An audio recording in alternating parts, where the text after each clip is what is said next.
যত সামান্য যেগুলো উপকরণ আমরা পাচ্ছি কৃষকরা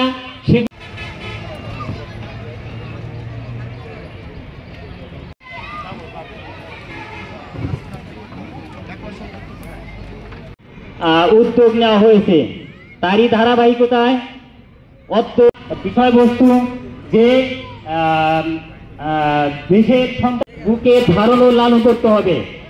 তো বিগত সরকার একটা স্বনির্ভর রাষ্ট্র গঠনের মূল বিস্তারিত আপনাদেরকে লিখিত বক্তব্যের মাধ্যমে পড়ে শোনানো হবে। তো আমি